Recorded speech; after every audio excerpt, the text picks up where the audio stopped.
నమస్తే dear students, నమస్తే dear parents. ప్రధానమంత్రి గారు కొన్ని స్టూడెంట్స్కి పేరెంట్స్కి పరీక్షపై ప్రోగ్రాం అనే విషయంలో కొన్ని చాలా అద్భుతమైన నిజాలని, దేశానికి స్టూడెంట్స్కి ఉపయోగపడే నిజాలని ఆయన చెప్పారు.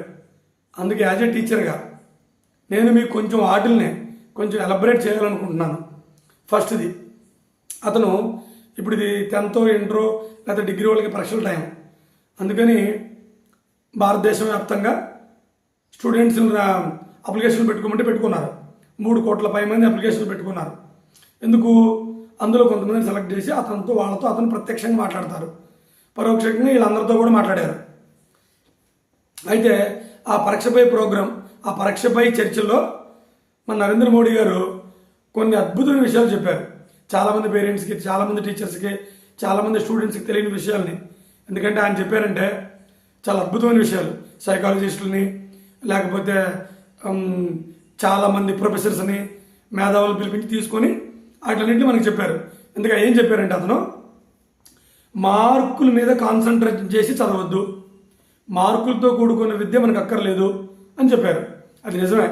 చాలామంది స్టూడెంట్స్ మార్కులు 10th క్లాసులో 595, 65, 600 వస్తే వాళ్ళు ప్రపంచంలో గొప్పలు అయిపోతారా?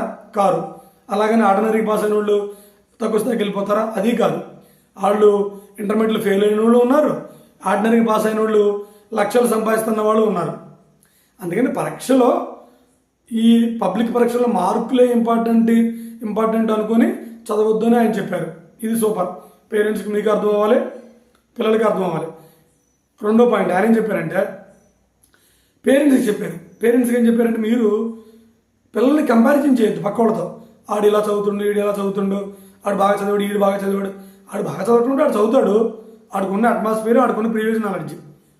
పిల్లల్ని ఇంకొకటితో కంపారిజన్ చేస్తే వాళ్ళు హర్ట్ అవుతారు, వాళ్ళు చదవడం మానేస్తారు. మరి ఏం చేయాలి సార్? అసలు వాడు చదవట్లేదు, ఎంకరేజ్ చేయమని చెప్పారు. పిల్లల్ని ఎంకరేజ్ చేయండి.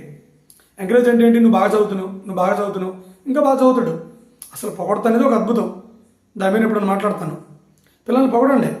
అలాగని ఏదో పనులు చేస్తే పొగడమని కాదు. పిల్లల్ని పొగడండి. పొగుడుతాడు, మరి బాగా వచ్చాయి, ఇప్పుడు 100కి 30 వచ్చినాయి, ఇంకొద్ది కష్టపడి 60 వస్తాయి, ఇలా పొగడండి అని చెప్పారు. ఆయన ఏం చెప్పారంటే, పిల్లల్ని పొగడండి, తర్వాత వేరే వాళ్ళతో పోల్చొద్దు. ఇంకో విషయం కూడా చెప్పారు, అద్భుతమైన విషయం. మన టీచర్లకి, స్టూడెంట్స్కి, చాలామందికి పేరెంట్స్కి ఈ విషయం మీద చాలా డౌట్స్ ఉన్నాయి. ఏమంటే, ఫర్ ఎగ్జాంపుల్కి టీచర్లు కూడా ఇలా అంటారు కొంతమంది, ఈ నెల కదరా మీరు చదివేది, కష్టపడండి, 11 గంటల దాకా చదువుకోండి, 4 గంటలకు లేవండి అని పేరెంట్స్ చెబుతారు, టీచర్లు చెబుతారు, పిల్లలు కూడా అదే నమ్ముతున్నారు. ఆయన ఒక విషయాన్ని బలంగా చెప్పారు, నిద్ర కంపల్సరీ ఉండాలని.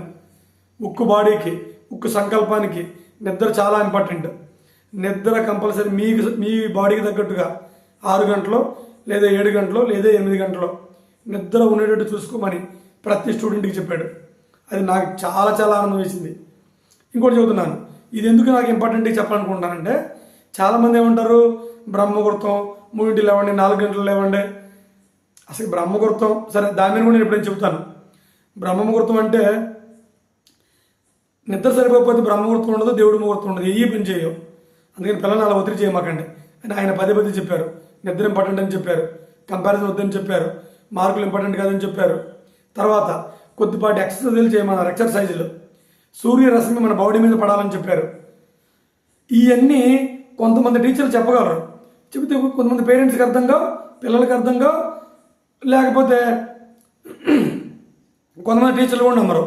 సాక్షాత్తు ప్రధానమంత్రి చెప్పారంటే దానికి ఒక స్టాండర్డ్ ఉంది. ఆయన చిన్న ప్రధానమంత్రి, చిన్న దేశానికి, అఖండ భారతానికి ప్రధానమంత్రి, గ్రేటెస్ట్ ఇండియాకి ప్రధానమంత్రి. అలాంటి అతను ఈజీగా ఏం చెప్పడు. ఆయన ఈజీగా చెప్పరు. పెద్ద వాళ్ళ దగ్గర నుంచి, సైకాలజిస్టుల దగ్గర నుంచి అన్ని గ్యాదర్ చేసి చెప్తారు. అందుకే ఒక టీచర్కి నేను చాలా హ్యాపీగా ఫీల్ అయ్యాను. ఆయన చెప్పినవి మళ్ళీ చెబుతున్నాను. నిద్ర చాలా ఇంపార్టెంట్ అని చెప్పారు. 6 గంటలు, 7 గంటలు, 8 గంటలు, ఏది మీకు కుదిరితే అది ఈ బాడీకి. రెండోది, మార్కుల కోసం చదువుకోవద్దని చెప్పారు. మూడోది, పేరెంట్స్కి చెప్పాడు, మీరు పిల్లల్ని కంపారిజన్ చేయొద్దని. నాలుగోది, చిన్నపాటి ఎక్సర్సైజులు, సూర్యరశ్మికి దగ్గరగా ఉండండి, వాటర్ తాగండి. ఈ అన్ని విషయాలు అతను స్వయంగా చెప్పడం వలన భారతదేశం మొత్తం ఉన్న స్టూడెంట్స్కి, వాళ్ళ పేరెంట్స్కి, టీచర్లకి అర్థమైంది. ఇవాళ ఈ ఎగ్జామ్ కాలంలో, పరీక్షా కాలంలో ఇవన్నీ ఫాలో అయ్యి చదువుకుంటే ఆయన చెప్పిన ఆ లక్ష్యం నెరవేరింది. అందుకని మీరు అందరూ ఇది ఫాలో అవుతారని మనస్ఫూర్తిగా నమ్ముతూ సెలవు తీసుకుంటున్నాను. జై హింద్.